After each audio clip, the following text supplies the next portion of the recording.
Okay, so let's talk about how selfishness is just immaturity and you're going to hurt yourself if you do it. So I think this can especially be true for in every ways. I mean, you can see avoidance to it, but I guess all insecure attachments to it in a way that where you sever the connection. As maybe like a protesting for anxious people, or just like a protection thing for avoidant people, or just any of those methods that we use, even if we let go of all of the attachment terminology, which is just a way to chart the map. But the core of what I'm talking about is that uh in every way that we sever the connection, and in that manner, we do it in a way that's not kind, that's not born out of our truth. And so I'm using the word sever. This is not a true disconnection that happens organically and just in the flow and rhythm of connection. This is something that's forceful. This is something that's either used as a punishment or a protection mechanism or a defensive thing. It's ego born. It's not born out of love. And one would argue when you're in love, there's just like no disconnection in a larger sense. I mean, of course, the rhythms of communication and everything cease, and they flow, but in a larger spiritual sense, you're always connected to each other. But let's say in a very immediate sense, like out of ego-borne protectiveness or hurt, you sever the connection. One can call it selfish, or the truth is it's quite immature, because it comes from this understanding that you're separate from the other person, that somehow they are hurting you, which yes they are, in a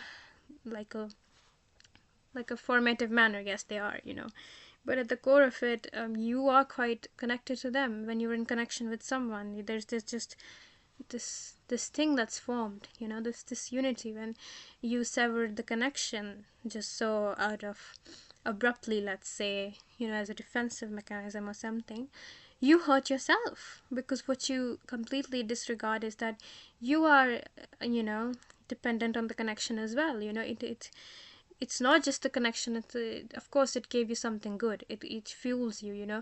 It also gives you love, and connection is actually just born out of love. So when you when you sever the connection so abruptly, you might be severing it to them. Of course the other person's hurt, and it's abrupt for them, and it's jarring for them, but it's equally jarring for you, because you have completely abandoned the part of you that is loved in the connection, that does depend on the connection.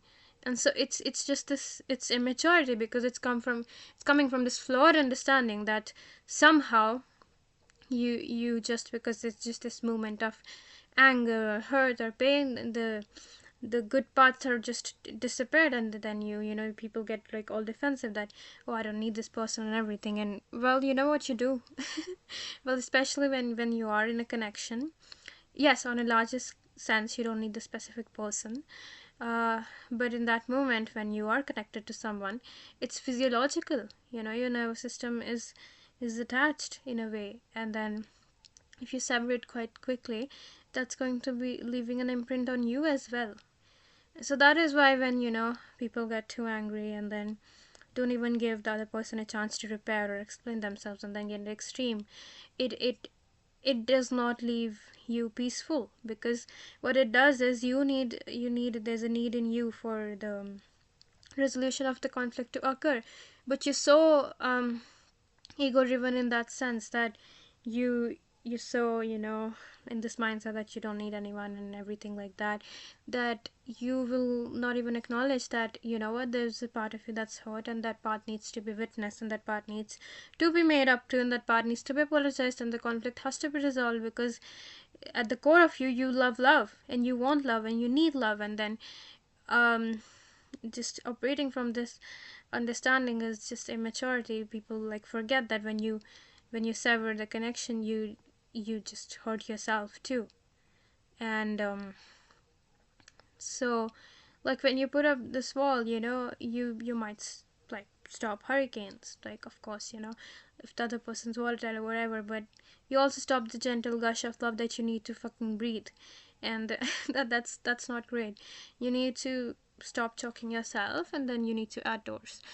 And I guess that's the point that I think the world is kind of forgetting, that in connection, um you do need them, and then everything, and then now we're operating in this, this social atmosphere where it's quite common to just randomly cut people off, to randomly ghost people, to just disappear. There's just, people have just forgotten the sense of responsibility that people had towards each other. Maybe they didn't before, but right now it seems just so aggravated, and because it's coming from this immaturity, which does not recognize the part of themselves that loves love and needs love, and needs to be communicated with, needs to be resolved with, needs to be apologized to, need, like, the part of them that loves connection and needs its preservation.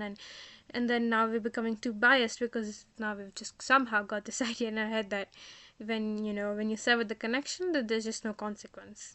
There is a consequence, and you will face it. You will not be moving on. You have, like, essentially abandoned yourself by doing that. So the next time you're defensive and you're just becoming abrupt and jarring towards it, severing a connection, just sit down and ask yourself that, hey, this might bring me like ego sort of a relief in this moment, but you know what, it's gonna hurt me long term, and I'm abandoning the part of me that loves love. So yeah, it's not just about them, it is about you very much. And just accepting that you need love, you need connection, and your well-being is tied to other people in connection, in a way, uh can make for a just a more healthy dynamic and a more holistic view of love. And yeah, I hope this gave some context. And remember, we are all interdependent on each other, not like codependent, but we are interdependent. We are a very social species, and the quicker we accept that, the quicker we learn that, the better we can live life.